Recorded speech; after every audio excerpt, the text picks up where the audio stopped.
Kambal na padpad sa isang abandonadong mansyon na pagmamay-ari pala ng masungit na lalaki. Pero laking gulat na ama pala nila ito at ex-husband ng kanilang ina. Ako si Amanda at isang dating pastry chef na ngayon ay may-ari ng sarili kong maliit na restaurant. Ang perang ginamit ko para itayo ito ay galing sa divorce settlement ko. Pero nakita ko ang ex-husband ko ulit sa isang lumang mansyon kasama ang kambal naming anak na hindi niya kilala dahil itinago ko ang mga batang hindi niya alam na sa kanya pala. Pero dahil sa pagkikita namin, malaking naging impact para ma-realize ko na hindi lang pala dapat siya ang gumaling mula sa sakit ng nakaraan namin, pati rin pala ako. At ito ang aking kwento. Sumilip sa basag na bahagi ng bintana ng van si Tori. Tara, may nakita akong bahay doon. Ang laki, parang yung mga mansyon sa cartoons. Ani nga nito at tinignan ng kanyang kambal na si Tara. Nasa loob sila ng isang puting van kasama ang mga kaklase nila sa kindergarten. Papauwi na nga sana sila ng masirang makina nito. Kaya kasalukuyang inaayos ito ng mga teachers nila sa labas. Pero ang dilim, Tori, parang hindi bahay ng prinsesa, parang bahay ng bruha. Sagot naman ni Tara. Baka naman enchanted house yan, malay mo. May talking dog sa loob o kaya secret treasure. Halika na, tara na. Hatak pa nga ni Tori sa kapatid. Mabilis silang nagtago sa likod ng mga halamanan at pumasok sa bakuran ng malaking bahay. Mataas ang gate pero nakabukas ito at tila matagal nang hindi sinasara. Paglapit nila sa pintuan ay kusa itong bumukas ng tinulak nga ni Tori. Sabi ko na nga ba, enchanted house to eh. Bulong pa nga ni Tori habang si Tara naman ay lalo lang kumapit sa kanyang braso. Puro alikabok nga tagiw ang bungad pero ramdam na ramdam ang dating karangyaan ng lugar. May malaking hagdan, chandeliers at mga painting sa pader. Naglalakad pa sila sa hallway nang biglang may narinig nga silang malalim na boses sa kung saan. Sinong nagimbita sa inyong pumasok sa bahay ko? Sabay silang napahiyaw at nagyakapan. Isang lalaking puting-puti ang suot at dahil sa ilaw ng araw na tumama nga mula sa basag na bintana ay para itong multo. Multo! Sabay sigaw nga ng kambal at kumaripas ng takbo sa loob ng sala.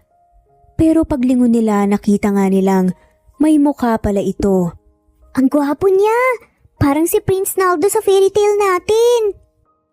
Sabay ngiti ni Tara na agad nawala ang takot. Hindi na sila natakot bagkus lumabas sila sa likod ng kurtina at ngumiti pa. Hi! Ako po si Tori. Ito naman po si Tara. Nandun lang po yung van namin pero nasira po yung makina. Gusto lang naming mag-explore. Maghanap po ng tulong. Paliwanag ni Tori. Napatingin ng lalaki sa kanila. Hindi siya makapaniwala sa tapang ng dalawang bata para lapitan siya. Hindi ito playground. Umalis na kayo. Matapang na saad naman ni Vicente. Pwede po ba kaming maghintay dito habang inaayos po yung van? Promise po hindi po kami maglilikot. Ani pa nga ni Tara sabay ngiting nagmamakaawa. Tumigil si Vicente ilang segundo niyang natahimik, saka marahang tumango. Sa silidaklatan lang kayo at huwag kayong umakyat sa ikalawang palapag. Opo! Sabay nga nilang sagot. Nakatitig lamang sa paligid ang kambal, marami silang gustong tanungin kay Vicente lalo na tungkol sa kung bakit bawal sa second floor na puntahan. Kaso ayaw naman nilang maging sagabal. Sa tingin mo ba, matatapos ayusin yung van? Baka nga, baka hinahanap na tayo eh. Tara, silipin na natin baka nandoon na sila. Sagutan nga nila Tara at Tori. Dahan-dahan silang lumabas ng mansyon. Sumilip sa direksyon ng kalsada, ngunit pagkarating nila, ay wala na nga ang puting van. Hala! Nasaan na sila? Reaksyon ng kambal, nagkatitigan sila. Unti-unting nanlaki ang mga mata ni Tara. Iniwan nila tayo. Akala nila siguro sumama tayo sa ibang sasakyan. Paano na yan, Tori? Naiwan tayo. Mabilis na napalitan ng luha ang kanilang mga mata. Niyakap ni Tara ang kanyang kambal. Maglakad na lang kaya tayo pa uwi. Hindi natin alam ang daan.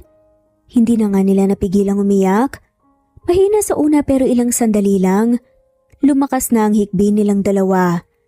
Biglang bumukas ang malaking pinto ng mansyon. Ano na naman yan? Singhal nga ni Vicente mula sa pintuan. Napuno ng inis at pagkairita ang kanyang muka. Bakit kayo lumabas?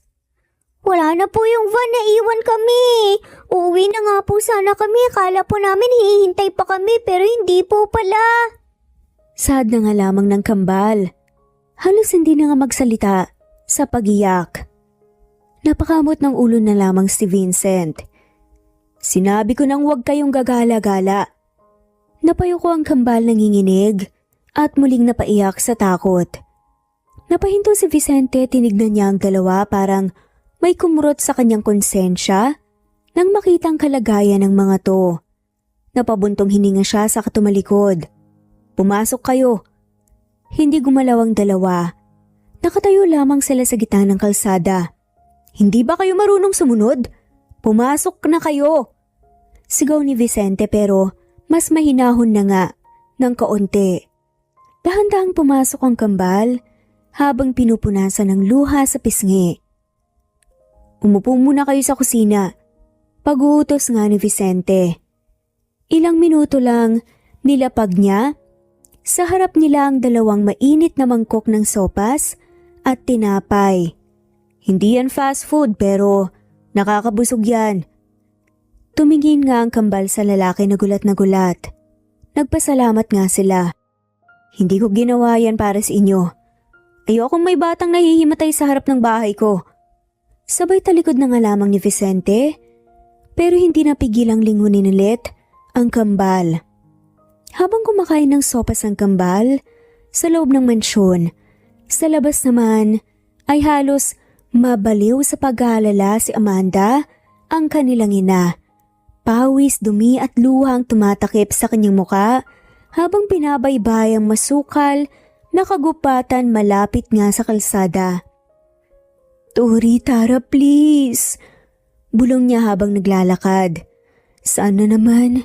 Hindi kayo napahamak, sobrang nag-aalala na ako. Ilang oras na nga siyang paikot-ikot sa lugar kung saan nakita ang puting van. Ngunit nang walang makitang bakas, nagdesisyon siyang lumihis sa landas.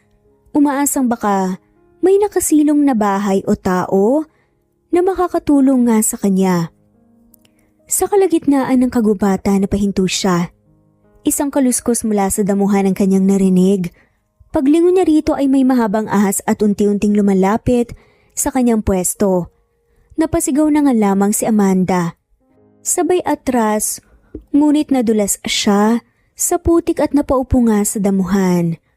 Napapikit na nga lamang siya at tatanggapin na sana ang kanyang kapalaran ng isang matalim na tunog ng pamalo ang sumunod. Pagdilat niya, nakita niya ang ahas, wala ng buhay. Nakatayo ang isang lalaking may hawak na kahoy sa kanyang harapan. Medyo madilim pero malinaw niyang nakita ang mukha nito. Napasinghap si Amanda. Vicente? Tumigil sa paghinga si Vicente nang makita kung sinong babaeng niligtas niya.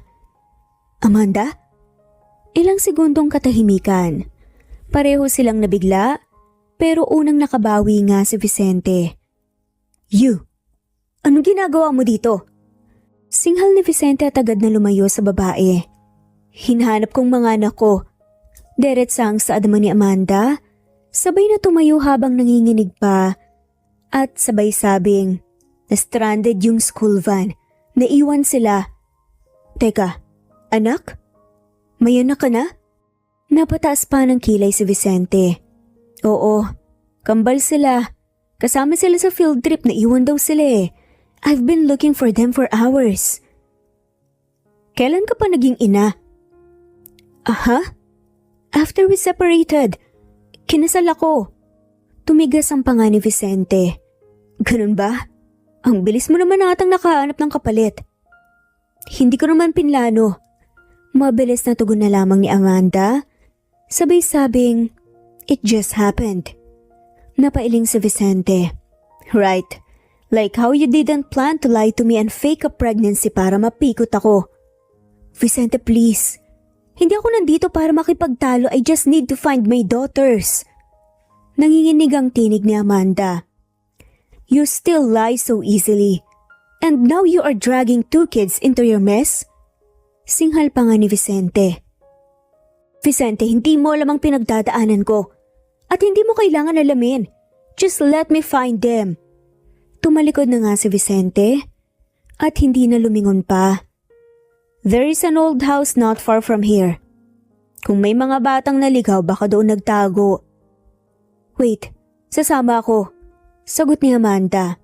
Hindi sumagot si Vicente pero hindi na pinigilan nga si Amanda. Magkasabay silang naglakad paalis sa kakahuyan. Ngunit biglang bumuhos ang malakas na ulan, kumalog at dumagundong ang kalangitan. Napilitan nga silang takbuhan pabalik sa mansyon si Vicente. Pagbukas ang pinto agad nga nilang nakita ang kambal na nakaupo pa rin sa mesa. May hawak pang kutsara at tinapay pero nang makita si Amanda ay napatakbo kaagad ang mga to. Sabay na pasigaw ng mommy ang kambal habang nakayakap kay Amanda. Halos matumba naman si Amanda sa lakas ng yakap at humagulgol siya sa ginhawa.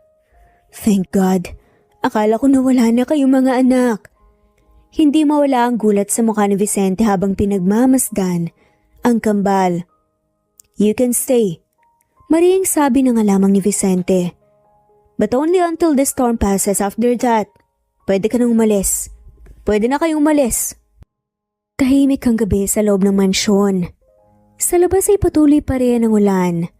Habang ang mga patak nito ay kumakaskas sa bintana na parabang sinasadyang dagdagan ng bigat ng gabing yun. Nakahiga na nga ang kambal sa maliit na kwartong hinanda ni Vicente. Nakaupo lang siya sa lumang sofa at may hawak na basong may alak. Habang nakatitig sa lumang fireplace na hindi naman nakasindi, narinig niya ang mga yapak mula sa likod. Paglingon niya, bumungad sa kanyang harapan si Amanda. Nakasuot ng lumang panloob na coat na pinahiram nga niya. Ang buhok ay basa pa rin at kita nga sa mukha nito ang pagod. Hindi ka pa natutulog? Hindi ako inaantok. Sabay alok nga sa baso. Ikaw? Hindi rin. Sabay upo niya sa kabilang dulo ng sofa. Mahirap makatulog kapag ang dami mong iniisip. Natahimik silang pareho sandali. Tanging tunog ng ulan at mahinang pag-ihip ng hangin sa mga bintanang bumalot sa pagitan nila. What are you doing here anyway? Sa lahat ng lugar dito ka pa talaga nagbabakasyon? I needed space. Tahimik dito at walang istorbo pero hindi ko yata makakamit ang mga yun dahil sa inyo. Masungit na sa adama ni Vicente. Well, sorry to disappoint. I wasn't planning on bumping on you either. Ewan ko ba kung bakit ikaw pa ang nakita ko. Pero nandito ka. And with 2 kids. Yes, and I already told you I'm just a mom now. Trying to keep my daughters safe, that's all. Sagot naman ni Amanda. Kung yun lang sanang totoo. Can we not do this again? Do what? Be honest? Kasi mukhang allergic ka pa rin sa katotohanan eh. Banat nga ni Vicente kay Amanda. Napangisi si Amanda. Look who's talking. You think you know everything? Pero kahit kailan, hindi mo naman tinanong kung bakit ko nagawa yung mga bagay na yun dati, di ba? Bakit? Anong kailangan kong malaman, Amanda? You lied about being pregnant para pakasalan ka? That you disappeared after ruining everything? Saad pa nga ni Vicente. I had my reasons. Mariing sagot naman ni Amanda. Of course you did. Lagi ka namang may dahilan, di ba? Self-preservation, survival, ganyan ka, Amanda. Laging ikaw muna dapat. Napailing-iling si Amanda. You don't get to say that. You don't know what I went through. And whose fault is that? Tumakbo ka. Pinili mong mag-disappear instead of facing what we had. Kasi hindi mo ako pinaniwalaan, Vicente. Hindi mo ako pinaniwalaan. You judged me, condemned me as if you were any better. So nagpakasal ka na pala sa iba. Paano mo i-explain yun? Napayo ko na nga lamang si Amanda. Naramdaman niya ang bigat ng tanong na yon. Pero pilit pa rin niyang isinara ang pintuan. Yes, and he is gone now. Sad naman ni Amanda. Lumingon palayo si Vicente at pilit na pinipigilan ng nakatagong emosyon. Good for him. Sad pa talaga niya. Tumila na ang ulan pero may bagong aberya na naman dahil bumigay ang kalsadang daanan palabas ng kagubatan. Ayon sa barangay tanod na nakarating sa mansyon kailangan pang ang hintayin ang clear operation bago muling madaanan ng ruta. Pagbaba ni Vicente mula sa kanyang kwarto, agad siyang sinalubong ng masigabong bati ng mga kambal. Good morning po, Tito. Did you sleep well po? Nagkatinginan sina Amanda at Vicente. Nanigas ang mukha ng lalaki, pero tumango. Yes, thanks. Tumakbo si Tori sa kanya hawak-hawak ang isang drawing. Tito, look, tinrawing po kita oh. Medyo nagulat nga si Vicente. Kinuha ang papel nandoon ng isang lalaking may bigote at may hawak na espada na may malaking bahay sa likod. Malinaw na siya ang nasa drawing. Ako ba talaga to? Opo, kasi ikaw po yung nag-save po kay Mami kagabi. Sabi niya po parang knight in shining armor ka daw po niya. Natahimik si Vicente. Mabilis na lumingon kay Amanda. Hindi ito makatingin ng diretsyo. Knight ha? Tumikhim si Amanda. Kids' imagination. You know how they are. Can we play later po, Tito Vicente? Tanong naman ni Tara. We'll see. Pagkatapos ng breakfast, lumapit si Amanda kay Vicente habang nagkakape ito sa terrace. Hindi pa rin daw pwede dumaan sa kalsada. May landslide pa. Of course. Napabuntong hininga sa Vicente halatang naiirita na naman. Pero may iba pang way. Alis na kami. I don't want to overstay. Nakakaya naman sa'yo. Too late for that. Hindi kaagad sumagot si Amanda. Tumingin na nga lamang siya sa malayo, sa kagubatang natatakpan pa rin ng hamog.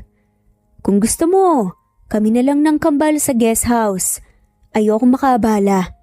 Sad pa nga ni Amanda. Hayaan mo na silang magstay dito. May mga bata. I'm not that heartless. Unless yun ang tingin mo sa akin.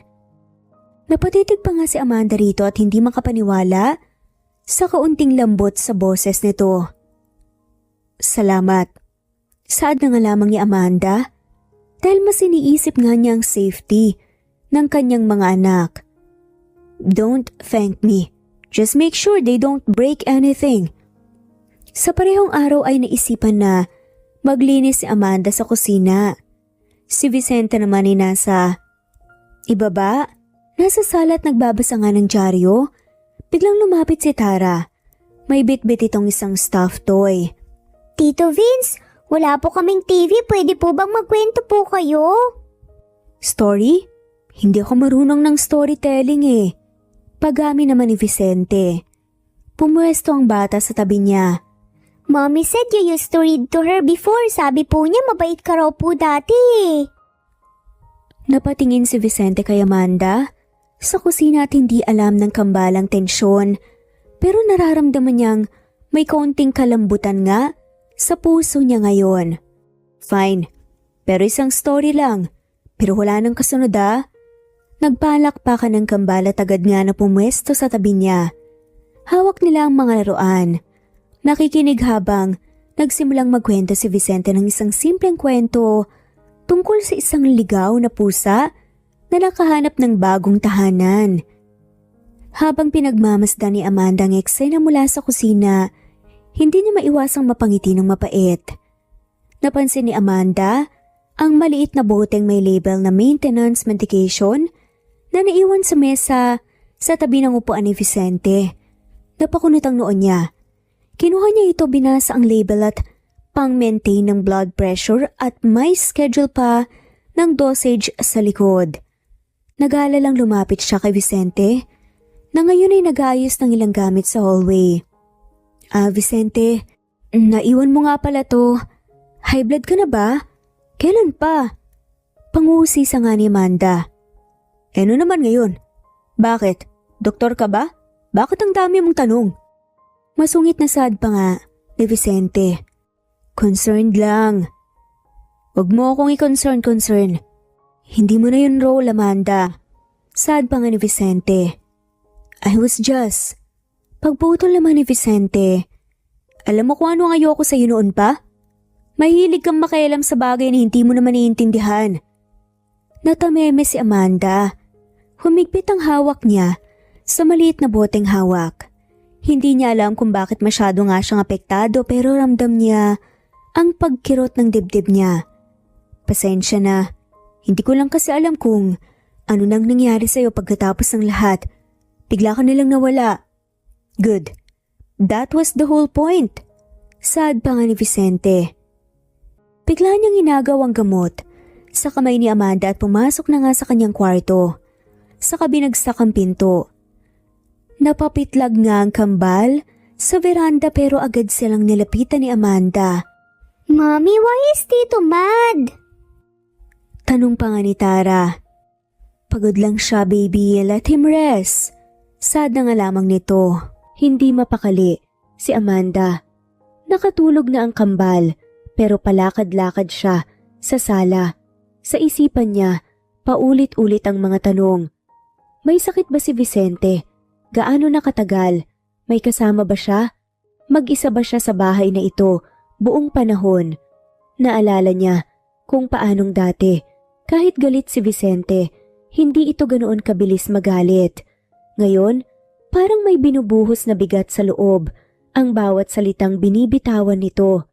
Pumunta siya sa tapat ng kwarto ni Vicente. Sandaling nagatubili pero kinalabit niya ang pinto. Vicente, okay ka lang ba? Kumatok siya muli. I'm sorry, hindi ko intensyon na makialam. I was just worried. I know it's not my place anymore pero... Walang sumagot. Pero sa loob ng kwarto ay nakaupo si Vicente sa gilid ng kama. Pinipigilan ang sariling mapaiyak. Hawak niya ang isang lumang larawan nilang dalawa. Nang walang marinig na tugon, tuluyang lumayo si Amanda. Pero hindi siya mapalagay. Kahit anong sama niya sa akin noon, hindi ko kayang makita siyang nasasaktan, lalo na kung may sakit siya at walang kasama. Hindi niya alam kung bakit, pero isa lang ang malinaw sa puso niya. Hindi niya kayang iwan si Vicente sa ganitong kalagayan. Maagang nagising si Amanda. Nasa kusina siya at nagtitimpla ng kape, nakatanaw sa bintana habang umuulan pa rin sa labas. Sa isang iglap ay parang bumalik siya sa panahong magkasama pa sila ni Vicente. Pero hindi na siya dapat umaasa. Biglang may narinig siyang kaluskos sa hallway. Lumabas si Vicente mula sa kanyang kwarto nang walang imik, saka dumiretso sa kusina. Hindi siya mukhang bagong gising. Mukhang hindi rin natulog ng maayos. May hawak itong baso at tahimik na nagsalin ng tubig. Pero bago pa ito makaalis, biglang sumalubong ang kambal. Tito Vicente, look, may ginawa po akong drawing, oh. Gusto mo pong maglaro ng cards yung tinuro po ni Mami kagabi? Muling pangungulit nga nila Tori at Tara. Medyo napatigil si Vicente, sandali siyang tumingin kay Amanda, na mukhang nagulat din, pero agad niyang ibinaling ang tingin sa kambal. Teka, bakit gising na kayo? Kasi po excited po kaming maglaro. Pwede po ba, please? Napabuntong hininga na nga lamang si Vicente pero sa gulat ni Amanda, umupo ito sa sahig kasama ang kambal. Kinuha ni Tara ang cards, habang si Tori naman inilatag nga ang mga drawing niya sa tabi ni Vicente. Hindi makapaniwala si Amanda. Si Vicente na dati nga ay ayaw na ayaw sa bata na ngayon, pinayagang makipaglaro. Nakakunot pa rin ang noon nito, pero hindi na nga ganoon kabigat ang tingin. Vicente, gusto mo ng kape? Hindi tumingin si Vicente. Hindi niya alam kung paano lalapitan ang lalaking ito. Ang lalaking minsang minahal niya, nasaktan niya, at marahil hindi pa rin siya pinapatawad. Pinipilit ni Amanda ang sarili na makahanap ng paraan para mapansin siya ni Vicente. Nagpakabusi siya sa paglilinis. Nagluto siya ng paborito nitong ulam. Naglagay siya ng bagong towel sa banyo nito. Binuksan niya ng bintana, kahit malamig. Basta lang magmukhang maaliwalas ang bahay. Pero kahit anong gawin niya, dineadma lang siya ni Vicente. Nakahiga na sina Tori at Tara, pero hindi pa rin sila dinadalaw ng antok. Panay ang bulungan nila habang nakabalot sa kumot. Maya-maya'y bumukas ang pinto. May dalang gatas at tinapay, si Amanda para sa kanila. Hindi pa kayo natutulog? Late na! Sad pa nga ni Amanda. Hindi pa po inaantok si Tari. Ay, hindi rin po inaantok si Tori. Sad nga ng dalawang bata. Natawa si Amanda kahit papagod na nga ang katawan niya sa emosyon ng buong araw. Umupo siya sa gilid ng kama at binigay sa kanila ang gatas. O sige, pero after neto tulog na ha? Ilang sandali ang lumipas bago nga biglang nagsalita si Tori. Mommy? Ano yun? Bakit po parang galit po si Tito Vicente po sa inyo? Napatigil nga si Amanda. Oo nga po, kanina po kasi nag-volcano po yung ilong niya. Tapos ang sungit-sungit po niya sa inyo pero mabait po siya sa amin kahit medyo suplado. Lagi po ba kayong nag-aaway dati ni Tito? Tanong pa nga ng dalawa. Napayo ko na nga lamang si Amanda. Hindi niya inaasahan ang tanong lalo na galing sa kambal. Medyo complicated lang kasing nakaraan namin. Complicated po? Ano pong ibig sabihin nun? Napabuntong hininga na nga lamang si Amanda. Hindi niya may paliwanag ng buo, pero alam niyang hindi nga rin niya pwedeng baliwalain ang tanong. May mga tao kasing mahalaga sa atin pero nasasaktan natin sila kahit hindi natin sinasadya. At yun, kapag nasaktan sila, mahirap din naman kasi. Sinaktan niyo po si Tito? Natahimik si Amanda sa tanong ni Tara. Hindi siya makasagot kaagad. Sa dulo dahan-dahan siyang tumango. Oo, pero hindi ko ginusto.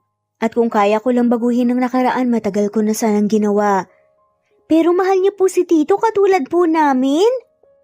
Napakurap-kurap nga si Amanda. Kita sa mata niya ang pagkalito. Pero sa puso niya alam niya ang sagot. Mahal ko lahat ng taong naging bahagi ng buhay ko. Lalo na yung mga dahilan ng pagdating niyo sa mundo. Tumahimik ang kambal. Tila nag-iisip. Maya-maya lang ay sabay nga silang yumakap sa ina. Okay lang po, Mommy. Baka po magbago pa po si Tito. Baka maging happy po siya ulit. Basta po, andito po kami. Tori, Tara at si Mommy. Sweet na saad pa nga ng kambal. Salamat mga anak ha. Maagang gumising ang kambal at naglalaro nga sa sala habang si Amanda ay nagluluto ng almusal sa kusina. Habang nagtatakbuhan sina Tori at Tara, napansin nila ang isang nakabukas na folder sa maliit na mesa sa may gilid ng piano. Tila naiwan ito ni Vicente kagabi. Uy, ano to? May mga drawing ba yan? Sad pa nga ng kambal. Binuksan nila ang folder at lumabas nga ang ilang papel. Mga medical records, prescriptions at isang luma ng psychiatric evaluation form. Mga salitang hindi nila maunawaan. Pero kapansin-pansin, ang ilang terminong nakabold. Anong ibig sabihin nito? Ewan, di naman tayo marunong magbasa ng ganito eh. Nagtatakbong pumunta ang dalawa sa kusina, dala ang folder. Mommy, ano pong ibig sabihin ng mga sulat na to? Sabay abot nga ni Tori sa ina. Ano na naman ba itong nadampot nyo? Hindi ba sabi ko wag magkalat? Napatigil siya nang makita ang folder. Agad niya itong kinuha at tinignan. Nanlamig ang kanyang mga kamay habang binabasa ang dokumento. Psychiatric treatment? Depression? Ano to? Kinakabahan nga at nagtatakang tanong nga ni Amanda. Hindi siya makapaniwala sa nakikita. Hindi niya akalaing may ganitong pinagdaraanan pala si Vicente. Mommy? Agaw pansin nga ng kambal. Wala mga anak. Sa loob na muna kayo, malapit ng maluto ang almusal. Umakyat si Amanda, dala pa rin ang folder. Kumatok siya sa pinto ni Vicente.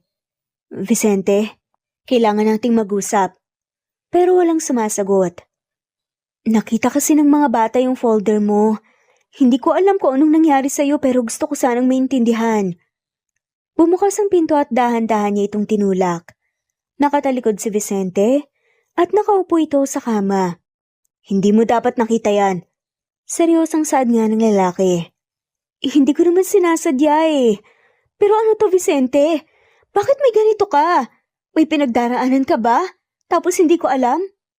Hindi mo naman kailangan malaman. Pwede ba ako magtanong kahit isang beses lang? Bakit ka nagpa-psychiatric treatment? Diretsahang tanong nga ni Amanda. Hindi mo kailangan intindihin yon. Huli na ang lahat. Unti-unting nabura ang ekspresyon nga sa mukha ni Amanda nang biglang tumayo si Vicente. Hindi ito tumingin sa kanya. Nanginginig ang balikat nito habang sinasara ang kurtina ng bintana. Umalis ka na. Vicente, sandali lang. Gusto ko lang. Sinabi nang umalis ka na, Amanda. Ayokong umalis. Nang hindi naliliwanagan. Ayokong tapusin to ng ganito lang. Tapos na yung panahon na may karapatan ka pang magtanong. Saad naman ni Vicente. Pero Vicente, lumabas ka na, Amanda. Ngayon na! Sigaw pa nga ni Vicente. Lumabas si Amanda. Dala pa rin ang folder. Halos hindi siya makahinga nang makalabas. Napaupo siya sa hagdanan. Kumakabog ang dibdib niya sa sakit at pagkabalisa. Dama niya ang bigat ng lahat nang hindi nasabi. Dahan-dahang bumagsak sa pisngi niya ang luha habang nakatingin sa kawalan. Masakit para sa kanya na malaman ang mga nangyayari sa dating asawa. Hindi lang katawan ang problema nito, kundi mentally rin. Ang lalaking masayahin noon ay nawasak pagkatapos niyang magsinungaling. Isang buwan matapos silang maghiwalay noon, doon lang niya nalaman na buntis nga talaga siya.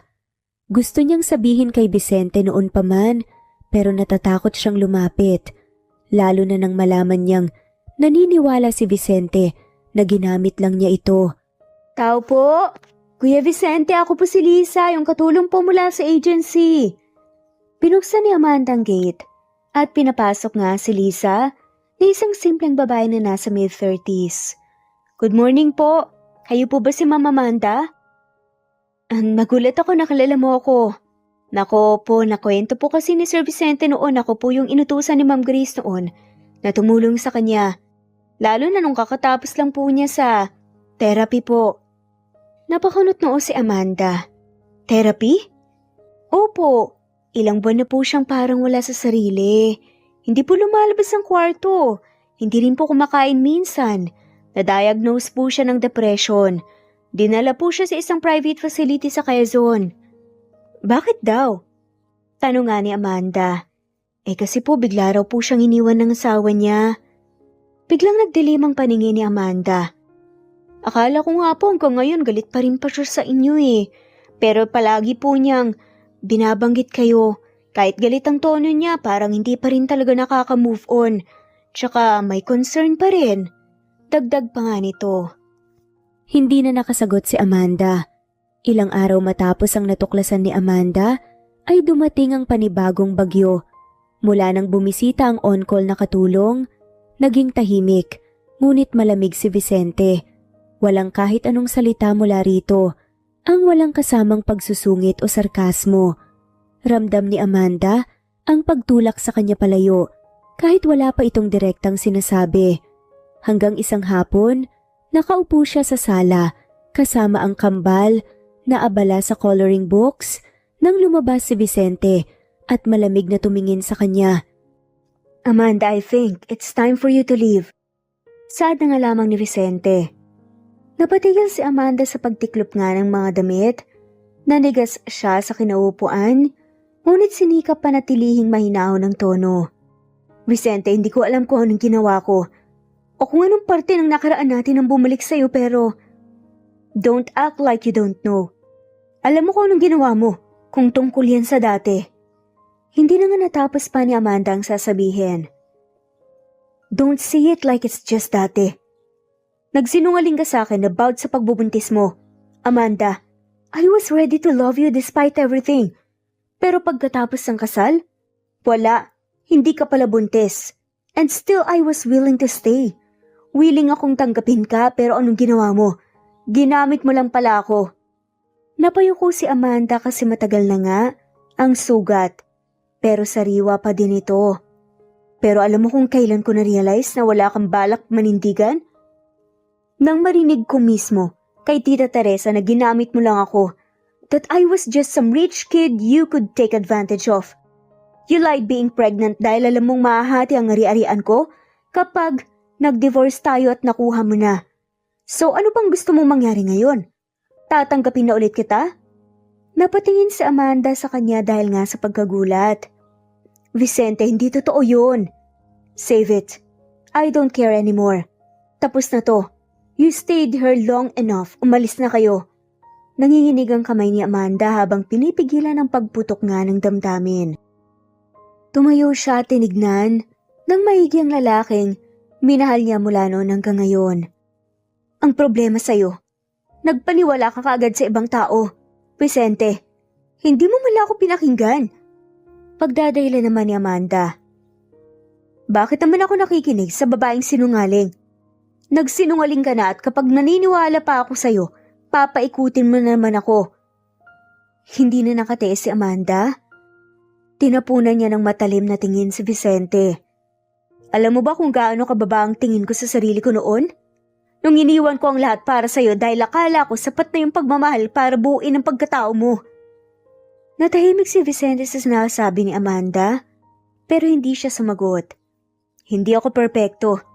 Oo, nagsinungaling ako dahil mahal kita. Narinig kong may pinaplano si Auntie Teresa at ang ex-girlfriend mo. Gusto nilang bumalik ka sa kanya. Natakot akong baka piliin mo siya kaysa sa akin. She was your first love. Ano bang laban ka sa kanya? Kaya nagsinungaling ako para pakasalan mo ko dahil alam kong gusto mo ang magkaanak. Hindi makapaniwala si Vicente sa narinig. Mas lalo lang siyang nagalit. So you took advantage of me. Napayuko si Amanda, doon mas lalong naputol ang pasensya ni Vicente. Get out! I don't want to see your face anymore, Amanda. Vicente, pakinggan mo muna ako. Hinila nga ni Vicente si Amanda palabas, umiiyak na rin ang kambal sa nasaksihan. Dahil sa nakita ay kahit maliit ang mga kamay ng mga bata, ay sinubukan nga nilang protektahan ang kanilang ina. Bad ka! Inaaway mo si Mommy! Hindi ka na knight in shining armor, kontrabida ka na pala eh! Magkasunod na saad pa nila Tori at Tara. Napatigil lang lamang si Vicente at tinignan ang kambal bago nga si Amanda. Kung nasasaktan man si Amanda ngayon, mas nasasaktan siya dahil sa kabila ng lahat ng kasinungalingan ng dating asawa naniwala pa rin siyang babalikan siya nito. Kaso hindi na at mas piniling magpakasal nito ulit. Sana huling beses na tong pag-uusap natin, Amanda.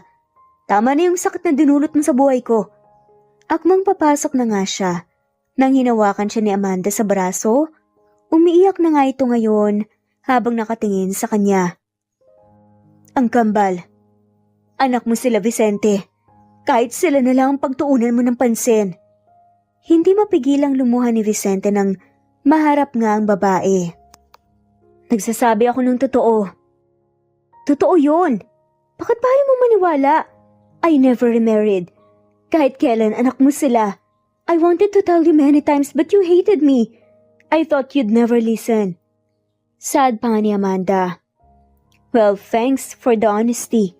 But it's too late, Amanda. Too damn late. But they deserve a father. Then tell them he's dead. At hinila nga niya ang kanyang braso. Sa kasinarado nga ang pinto. Muling nagbukas ang pintuan ng restaurant na pinamumunuan ni Amanda bilang chef and owner. Mabuti na lamang at kahit wala siya ng ilang linggo ay may pinagkakatiwalaan siyang taong mamuno roon. Nasa kasagsagan ng lunch rush ang restaurant ni Amanda nang biglang bumukas ang pinto at pumasok ang isang babae. Si Teresa, ang tiyahin ni Vicente na matagal nang kilala sa pagiging elitista at pikon. Napatigil siya nang marinig ang maingay na boses mula sa dining area. Ano to? Ganito ba ang klase ng pagkain na isi-serve nyo sa isang taong tulad ko? Anong klaseng restaurant to? Lumapit kaagad si Andrea, ang head waitress sa kapakalmahin nga ang sitwasyon. Ma'am, pasensya na po kung... Pasensya? Ganitong luto ang sinisingil nyo? Nang ganitong presyo? Pakitawag ang may-ari? At kung siya rin ang nagluto nito, aba, mas dapat lang na marinig niya ang sasabihin ko. Ako pong may-ari at head chef. May problema po ba tayo sa pagkain? Matapang na tanong naman ni Amanda. Ikaw? Aba, hindi nga ako magtataka. Galing ka nga pala sa wala. Kaya pala kahit anong luto mo, lasang karinderya pa rin. At ang presentation? Mas maganda pa yata yung tinda ng fishball sa kanto. Natahimik ang mga customer na nanonood habang pinapahiya nga ni Teresa si Amanda. Ma'am Teresa, kung may hindi po kayo nagustuhan pwedeng palitan. Ayoko ng kapalit. Ang gusto ko magsara kayo. O kayo umalis kayo rito at huwag nang magpakita pa. Ang kapal na mukha mong gamitin ng pera ng pamangkin ko para itayo ang bulok na restaurant na to? Ma'am Teresa, humihingi po ako ng tawad kung hindi ninyo nagustuhan ng pagkain pero ang personal po ninyong galit sa akin, hindi po dapat idaan sa ganito. May mga taong kumakain, may mga empleyadong nagtatrabaho din. Kung may konsensya ka, ikaw na mismo ang alis para hindi ka na magpakalat ng kahihiyan. Ilang sandali pa may lalaking dumating na si Chef Ramon, ang business partner ni Amanda at ang childhood friend niya. Ma'am, please. We appreciate your feedback but we also need to maintain decorum. This is still a place of business. Hindi sumagot si Teresa. Tumayo ito, kinuha ang bag at nilingon nga muli si Amanda bago umalis. Makakaasa kang hindi pa to ang huli. Sisiguraduhin kong wala nang papatol pa na kumain dito. Pagkaalis ng matandang babae, saka palang bumalik ang normal na ingay sa restaurant. Pero si Amanda ay hindi na nagawang ngumiti. Pumasok siya sa likod ng kitchen at agad siyang nagkulong sa storage room. Doon siya tuluyang humagulhol. Bumalik si Vicente sa ancestral house niya sa syudad.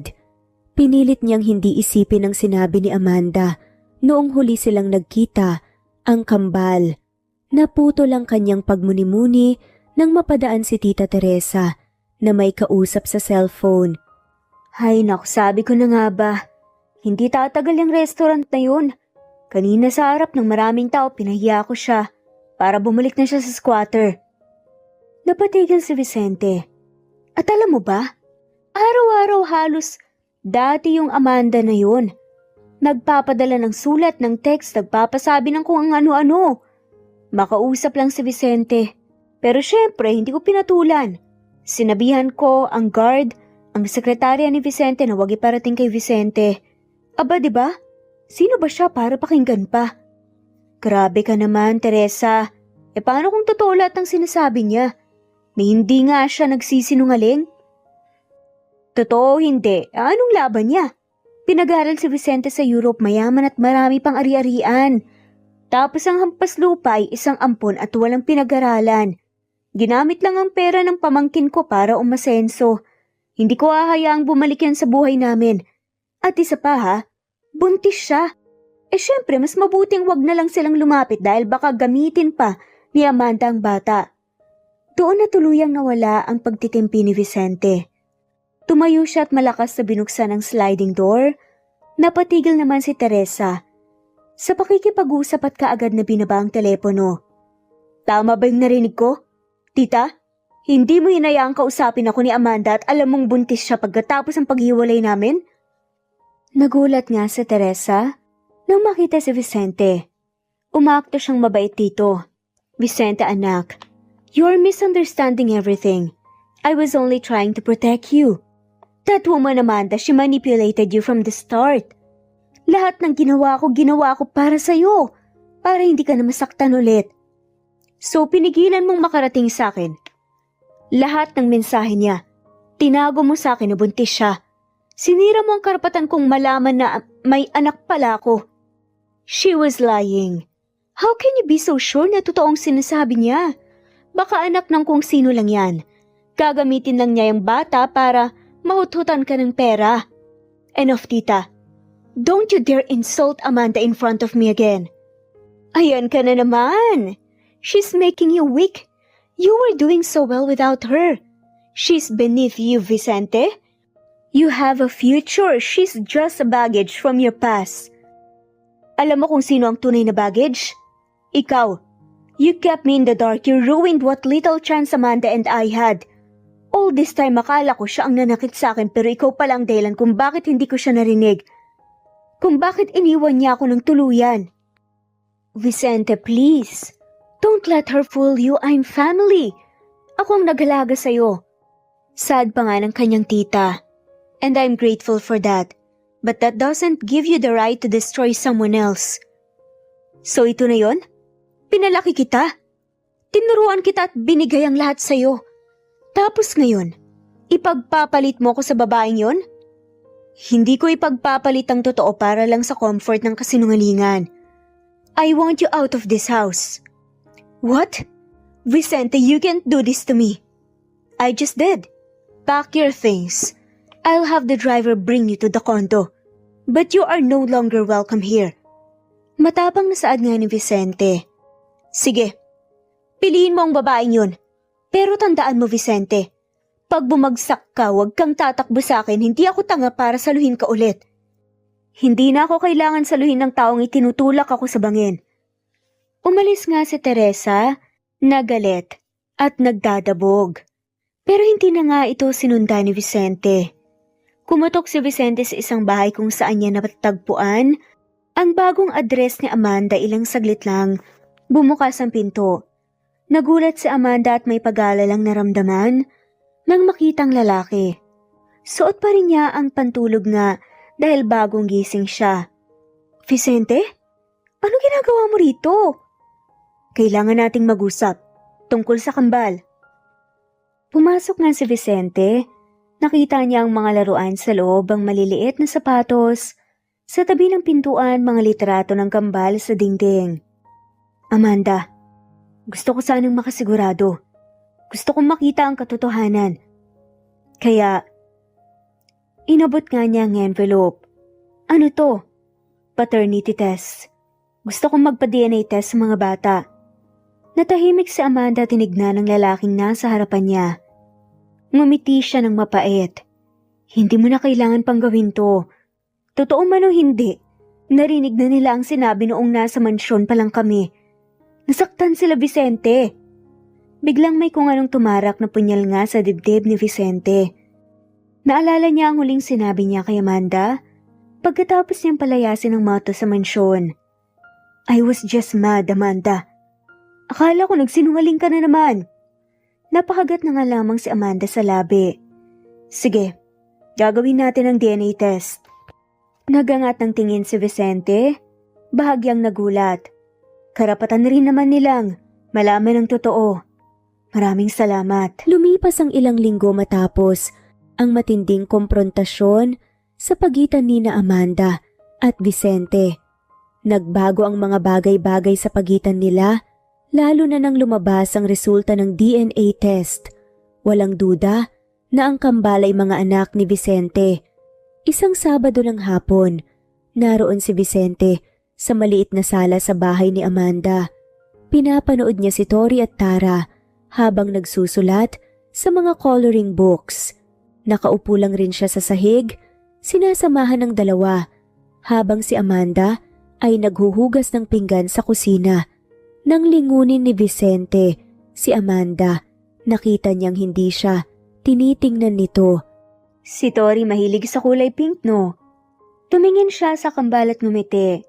At si Tara naman parang ikaw laging gusto ang pula. Narinig yun ni Amanda, pero hindi siya nag-react. Tinuloy niya lang ang paghuhugas. Binitawan nga ni Vicente ang isang buntong hininga. Amanda, hanggang kailan mo ko iiwasan? Hindi sumagot si Amanda. Kumuyom lang ang kanyang mga palad niya para pigilan ang sariling bumigay. Nagdesisyon silang mag-co-parenting, isang desisyong isinulong pa mismo ni Amanda. Ngunit kalaunan, unti-unting umiwas ang babae sa usapan hanggang umabot sa puntong hindi na sinusundo ni Amanda ang kambal sa bahay ni Vicente. Tumunog ang notification ng cellphone niya at binasa ang mensahe galing kay Amanda. Hindi na muna ako babalik. Alam kong masaya na sila ngayon. Huwag ka na mag-alala, Vicente, this is for the best. Napapitlag si Vicente habang binabasa ang mensahe. Tila may mabigat na batong bumagsak sa dibdib niya. What the hell, Amanda? Ilang araw ang lumipas, ngunit hindi na muling nagpakita si Amanda. Hindi rin ito makontak sa kahit anong numero. Pati ang mga kaibigan nito at mga kamag-anak ay tila wala ring ideya kung nasaan siya. Sa unang linggo ay inakala pa ni Vicente na nagpapalipas lang ng sama ng loob si Amanda. Sa ikalawa, nagsimula na siyang magtanong. Sa ikatlo, nagsimula na siyang maghanap. Ngunit kahit saan siya tumingin, kahit ilang beses siyang dumaan sa dati nitong bahay, ay wala na si Amanda. Mistulang naglaho ito na parang bula. Daddy, bakit hindi na po bumabalik si Mommy? Tanong nga ni Tori minsan nang mamasyal nga sila. Ilang buwan nang hindi nagpapakita si Amanda at parang mas lalong nahihirapan siya dahil laging hinahanap ng kambal ang ina nila. Napatingin sa anak si Vicente at muling bumigat ang dibdib niya. Hindi niya alam kung paano sasagutin ang tanong ng isang inosenteng bata.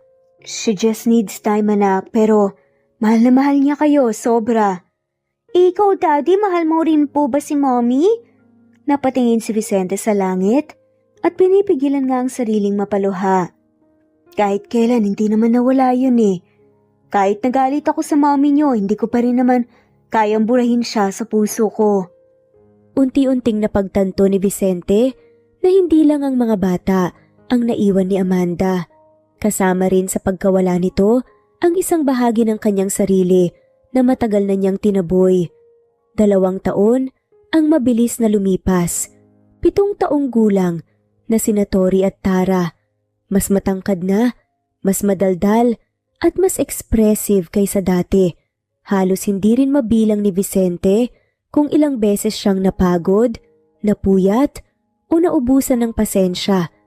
Pero hindi rin mabilang kung gaano kalaki ang pagmamahal na napalitan sa puso niya dahil sa kambal. Hindi rin maikakaila na naging spoiled ang mga bata sa kanya. Kung gusto nila ng unicorn-themed cake sa simpleng hapunan, maghahanap si Vicente ng baker kahit 10:00 ng gabi.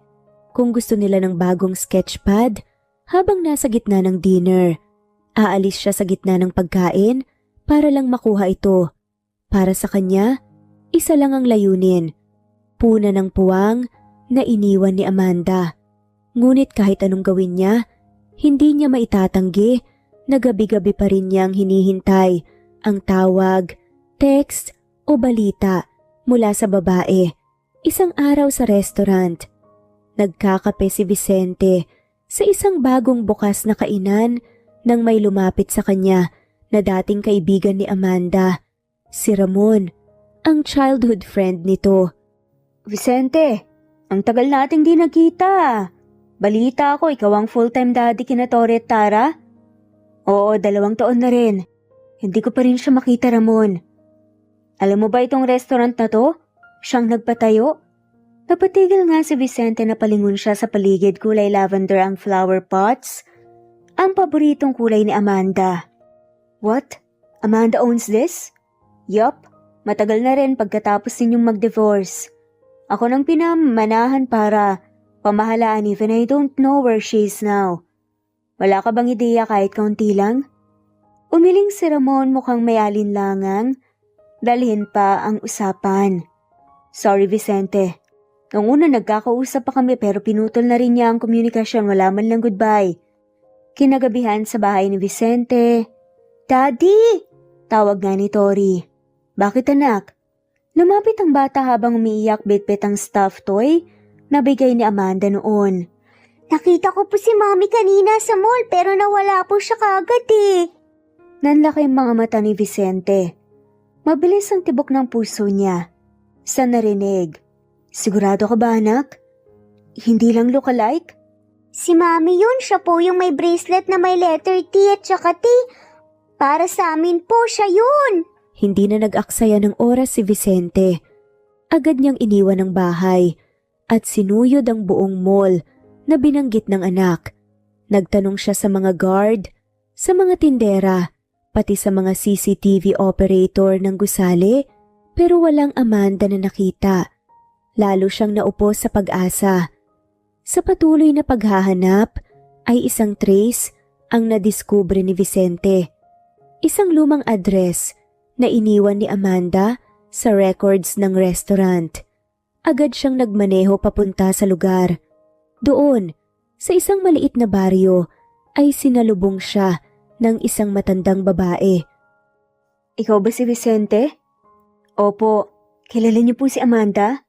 Ako ang nanay niya, ang biological. Matagal na namin gustong hanapin ang anak namin. Pero ayaw niya raw kaming makita.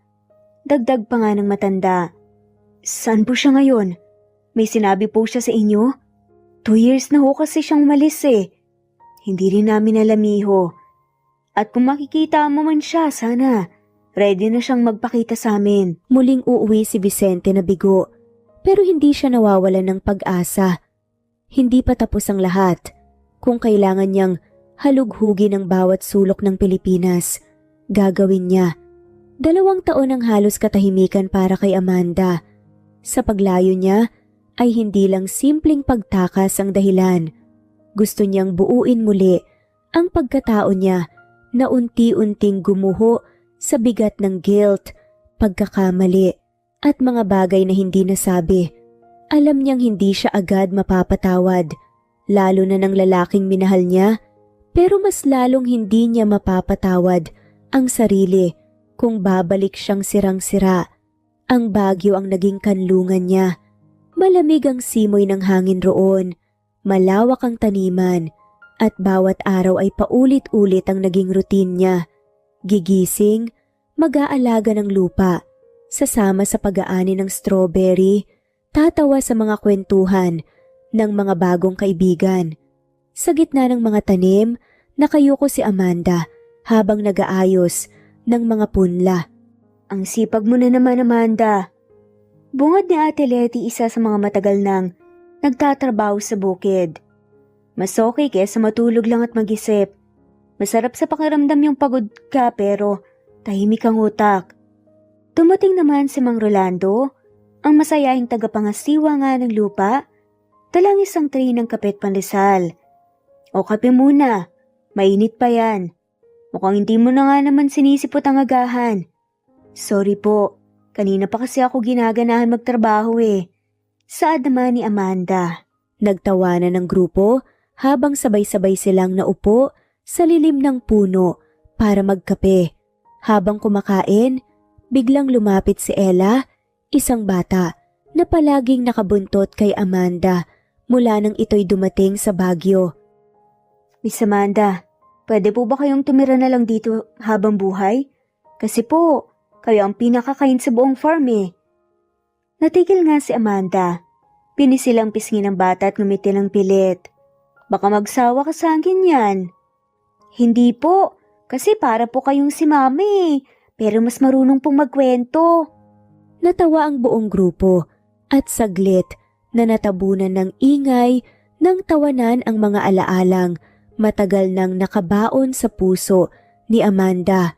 Ngunit naputol ang kasiyahan sa biglaang pagkarinig ng busina ng isang mamahaling sasakyan. Napalingon ang lahat. Isang luxury SUV ang huminto sa harap ng farm. Bumukas ang pinto. Naunang lumabas si Tori, suot ang pink bonnet na may strawberry patch. Sumunod si Tara na may dalang maliit na bouquet ng wildflowers. At huli si Vicente na nakaitim na trench coat at sunglasses. Tumigil ang mundo ni Amanda. Hindi siya agad nakagalaw. Nanginig ang mga daliri niyang kanina lang ay masiglang pumipitas ng bunga. Napaiyak siya sa hindi inaasahang pagdating. Mommy! Tawag nga ni Tori nung makita siya nito. We found you! Segunda naman ni Tara at sumunod. Tumakbo ang kambal papunta sa kanya nang walang alinlangan. Yumakap sila sa kanyang baywang. Tila hindi sila nagkahiwalay ng 2 taon. Hinaplos ni Amanda ang buhok ng mga anak at mahigpit silang niyakap habang ang luha ay tuloy-tuloy na bumagsak sa pisngi niya. Anak, ang laki niyo na. Sad nga ni Amanda. Ngunit sa likod ng kanyang nararamdamang saya ay ramdam niya ang malamig na presensya ni Vicente. Pagkatingin niya sa lalaki ay hindi man lang ito ngumiti. Tinitigan lang siya nito nang malamig ang mga mata at walang anumang ekspresyon. Vicente, sad nga ni Amanda. Napailing na nga lamang si Vicente. So this is where you've been hiding. I'm sorry. I needed time. We all needed time, Amanda. Pero 2 years. Sana naman hindi ganito. Not by disappearing. Hindi naman ako tumatakbo sa responsibilidad. I just couldn't show up broken. Kailangan kong maging buo ulit. Hindi naging madali ang naranasan ko. Kahit ako may kasalanan. Pero mas lalo akong nalugmok kapag iniisip ko yun. Then why didn't you trust me to understand that? Why didn't you believe that I could take the truth? Kasi hindi ako naniwala sa sarili ko. I thought I was the reason you lost yourself. And maybe I was. Narealize ko na baka akong naging sagabal sa buhay mo. Napahigpit nga ng hawak si Vicente sa jacket niya. Nangingibabaw ang sakit sa tinig nga ni Amanda. Pero hindi niya rin kayang itago ang bigat ng 2 taon na hinanap niya ito. You left. You didn't even say goodbye to your children. I knew you'd take care of them. Alam ko naman na okay ka sa kanila.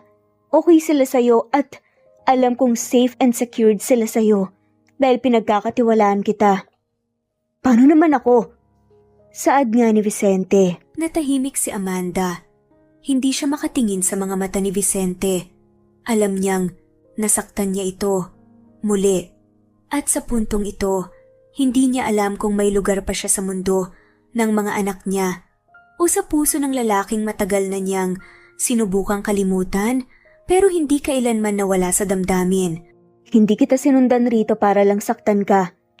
Sinundan kita kasi sa kabila ng galit ko, gusto kong malaman kung kaya pa kitang patawarin sa ginawa mo. And kaya mo ba akong patawarin? Tanong pabalik nga ni Amanda. Napailing si Vicente.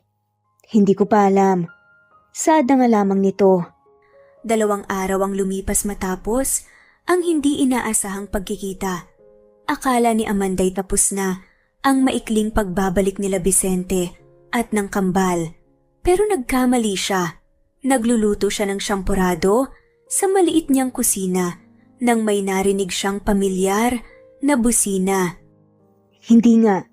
Napalingon siya sa bintana. Ayun na naman ang itim na SUV. Sa pagkakataong to bumaba kaagad si Tori at Tara. Bitbit ang mga backpack. Mukhang excited ang mga to. Sumunod naman si Vicente na may dala ring overnight bag. Bakit kayo bumalik? Ngumiti lang nang mapangasar si Vicente. Sabi ng kambal they want to stay with their mom. Sino ba naman ako para pumigil, diba? Vicente, this is not a vacation house. Maliit lang tong bahay ko. Eh di sa tento ko matutulog. Napapikit na nga lamang sa inis si Amanda. Bakit parang ako pang may kasalanan? Ikaw tong bigla na lang bumalik na parang... Sorry akala ko gusto mo ring bumawi sa mga anak mo eh. Hindi ka pa rin ba ready? Ang sabi ko noon, gusto kong bumalik kapag buo na ako. Hindi ko sinabing babalik ka agad ako. At lalong hindi ko sinabing handa akong makipagsagutan sa ex ko sa front yard ng bahay ko. Ex mo? Oo nga pala ex mo ko. Yung ex na ilang taon kang hinanap, yung ex na iniwan bigla. Stop fighting, we're here! Awat naman ng kambal dahil nagsimula na nga magsigawan ng dalawa. Biglang natahimik ang dalawa. Napatingin sila sa kambal na parehong lumuluha. Anak, sorry. Hindi naman sinasadya ni Mommy.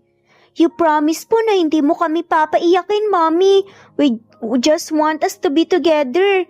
Please stop shouting and fighting. Dagdag pa nga ni Tara habang pinupunasan ng luha.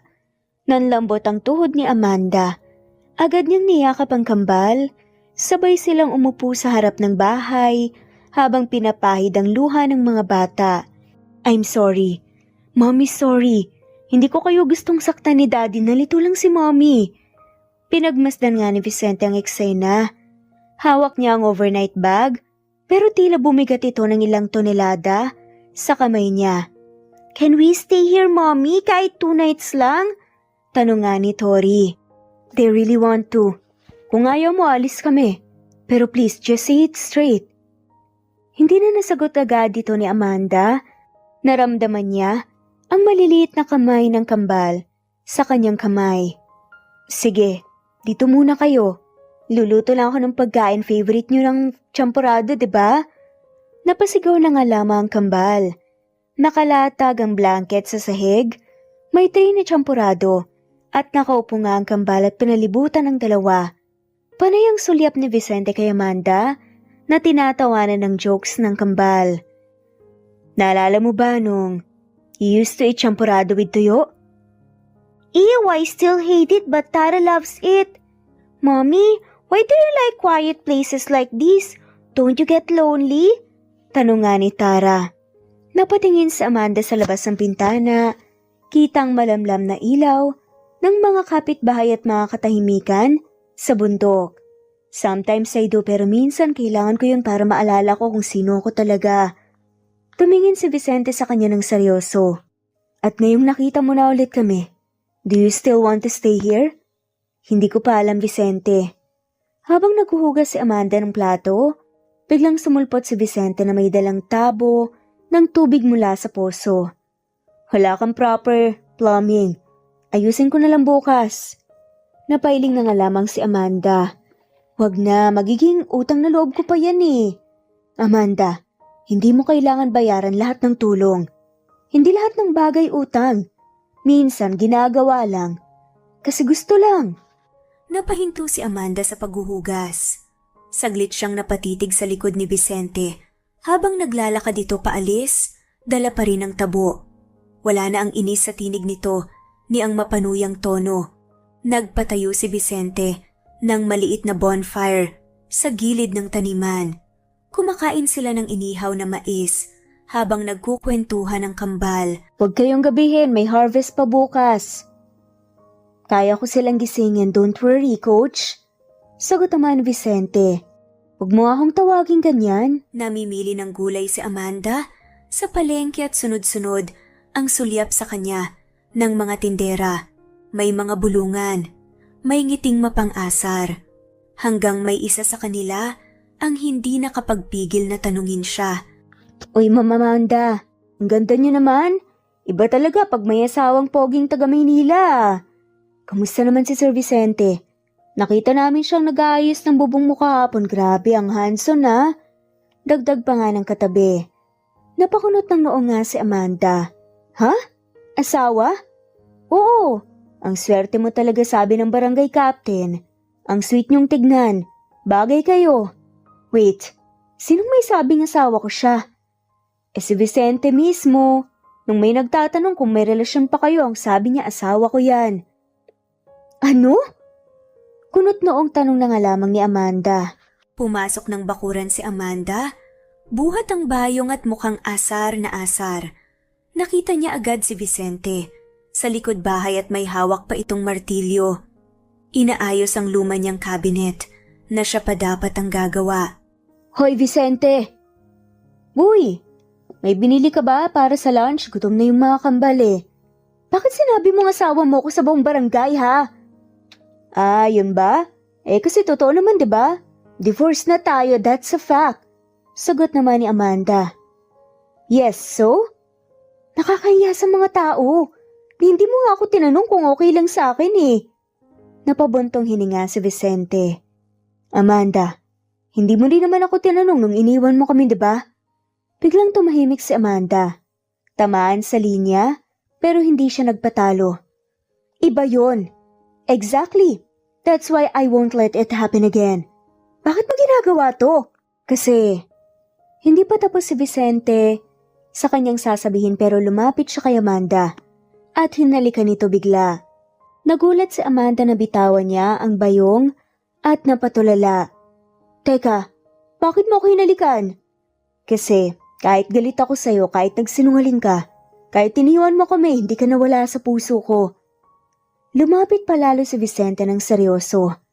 I'm sorry, kasi nakinig ako sa ibang tao noon. Hindi kita pinakinggan. Mas pinaniwalaan ko yung chismis kesa sa asawa kong umiiyak na sa harap ko. Tumulo ang luha ni Amanda. Naging tahimik lang siya. Amanda, kahit hindi tayo nagkaroon ng anak noon, tatanggapin pa rin kita. Kasi pinakasalan kita dahil mahal kita. Yun ang sinumpaan ko sa altar. Oo, nagalit ako pero mas lalo akong nagalit nang hindi ka sumulpot pagkatapos. Then nalaman kong hinahadlangan pala tayo ni Tita Teresa. Hinintay pa rin kitang magpakita, kahit galit ako. Alam mong hindi kita matitiis pero umabot pa sa puntong nawalan na ako ng gana sa buhay. Tinanong ko ng sarili ko kung worth it ba akong balikan. Vicente, I want us to try again. Kung papayag ka, kung okay pa rin para sa'yo. Pagpuputol nga ni Vicente kay Amanda. Matagal nang gustong marinig ni Amanda ang salitang yun. Matagal na nga siyang naghihintay na may magsasabi nga sa kanyang hindi pa huli ang lahat. Ako naman talaga ang may kasalanan, Vicente. Pero hindi kita iiwan. Kahit ilang beses pa tayong magkamali. Hihintayin pa rin kita. Nakatayo ngayon sina Amanda at Vicente sa harap ng dating haunted house na ngayon ay isa ng mala fairy tale na bahay. Wala na ang mga lamat sa pader, wala na ang alikabok at agiw. Malinis ang hardin at may mga bulaklak na. Grabe ito yung bahay?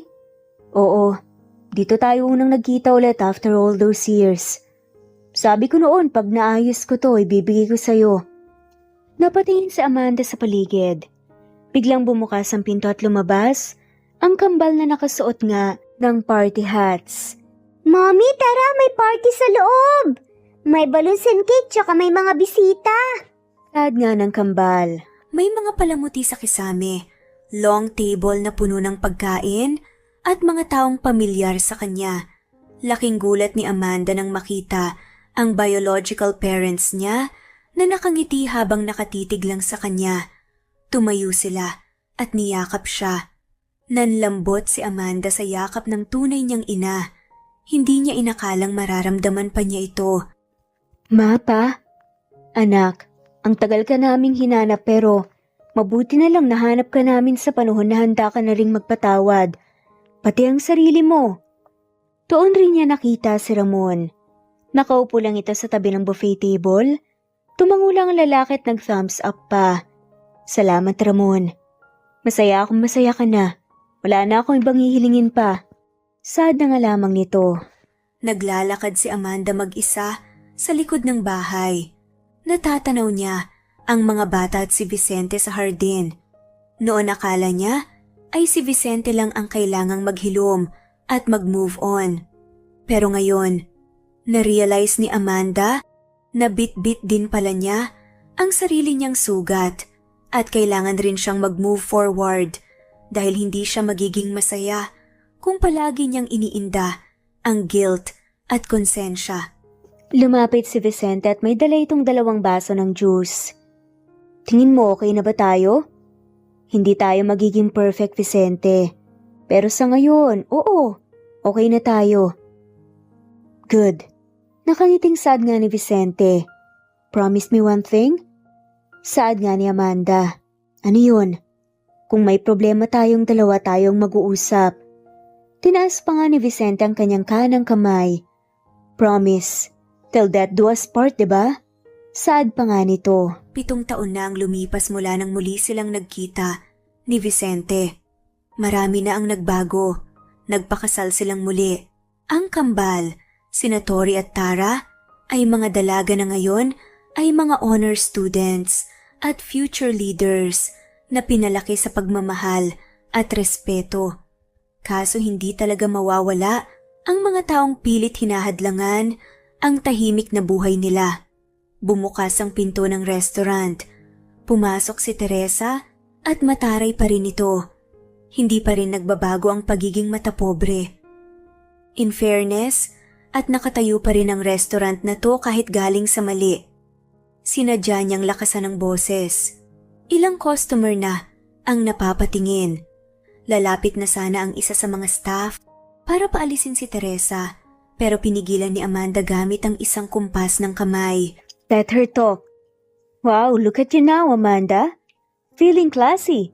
Just because you managed to put up a restaurant doesn't mean you belong in this world. Tinuro pa nga ni Teresa ang paligid ng resto. Itong buong lugar na to, galing yan sa divorce money. Hindi mo yan pinaghirapan. You're right, tita.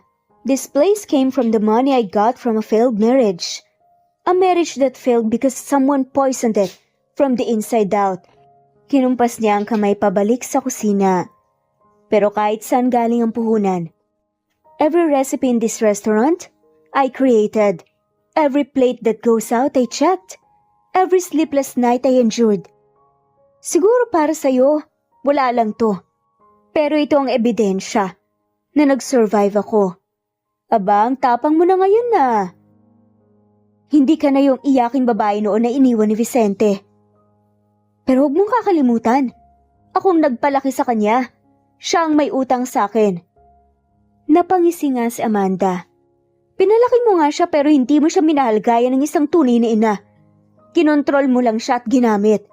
Tinuruan mo siyang pagdudahan ng mga taong totoong nagmamahal sa kanya. Ah, ganon. Ako na ngayon ang kontrabida. Yan ba ang tinuro ng kambal mo? Ang bastusin ng nakakatanda? Hindi. Tinuruan ko silang alamin ang totoo, na magsalita kapag may umaapak sa kanila. Tinuturuan ko silang rumespeto, hindi basta hinihingi ang kinikita. Lalo na kung ginagamit lang ang edad para mangapi. Akala mo panalo ka na dahil nakuha mo ulit si Vicente? Tanong pa nga ni Teresa. Hindi, tita. Hindi ko siya nakuha dahil pinili niya ako. At sa pagkakataong to pinili niya ako nang bukas ang mga mata niya. Sinubukan mo kaming sirain noon pero tignan mo kami ngayon. Biglang lumabas si Vicente mula sa likod. Narinig niya pala ang pag-uusap. You need to leave, tita. Hindi na kita kailangan pakiusapan pa. I respected you all my life pero hindi ko nahahayaang sirain mo ulit ang pamilya ko. Vicente, I made you who you are. No, tita. Amanda made me better. You made me afraid. Tumango siya sa security guard ng restaurant. Please escort her. Nang makalabas nga ito, bumuntong hininga si Amanda. Nilapitan nga siya ni Vicente at marahang hinawakan ng kanyang kamay. Okay ka lang? Yes. And you know what? That felt good. Sabay silang tumawa ng mahina. You were amazing back there. Salamat, I guess palaban na talaga ako ngayon. Hindi na ako yung Amanda na pinapaikot ng guilt at takot. No, you are Amanda I fell in love with. The one who never stopped fighting lalo na ngayon nakasama mo na yung mga taong tunay na nagmamahal sa'yo. May maliit na salusalo para sa anniversary ng restaurant. Ang kambal ay kasama ang mga kaibigan nyo. Sina Amanda at Vicente naman ay magkatabi sa bench at pinapanood ang mga ilaw sa hardin. Akala ko matutumba na ako kanina. Sad pa nga ni Amanda. Pero hindi. You stood tall. And that's how I knew this time we are really okay. Dati kasi I thought healing was about forgetting. But it is really about facing what hurt you and knowing you can survive it. Sad pa nga ni Amanda. And still choose to love. Pagdudugtong naman ni Vicente. Ang paghakbang pasulong pagkatapos ng masakit na karanasan ay hindi madali. Mararanasan mo ang paulit-ulit na sakit, ngunit kailangan mo pa ring bumangon. Hindi sapat ang pagmamahal ng iba. Kailangan mo ring matutong mahalin ang sarili mo, kahit sugatan, at may mga lamat ka pa. Dahil ang tunay na paggaling ay hindi ang pagkalimot sa nakaraan, kundi ang pagkatuto kung paano mabuhay nang hindi hinayaan ng nakaraan na diktahan kung sino ka ngayon. At dito na nga po nagtatapos ang kwentong pagmamahalan nila Vicente at Amanda. Maraming salamat po sa lahat ng mawalang sawang sumusubaybay at shout out po sa mga sumusunod. Not Green Fox, Carmelita Mendoza, Marilyn Babula, Berry, Liliano Bebe, Presbyteros Rose, Medel Talon, Jane, Lani Pardillo, Marlene Kayanan, Leonisa Azotes, D. Marie Ramos, Araceli, Lilio Saria, Miras Channel, Raquel Epe, Gina Tutor, Jane, Hartley, Sunshine Sotalbo, Maricel Cabigon, Merlin Baroza, Gina Marayo, Merlin Rodel Obejero, Hans, Cecilia Comoda, Tahan Vlog, Merlin, Kuya Atok, Maria Merly Brogada, Marilu Cabantac, Filipina, Eileen, Mercedita San Jose, Lovina Galang, Lilian, Teresita de Jesus, Monina Aviles, Yula Pedrona, Romana Gorospe, Rosemary Vasquez, Marly Lazaraga, Leonisa Azotes, Jocelyn Tancinco, Estelita Mahia, Ding Lege,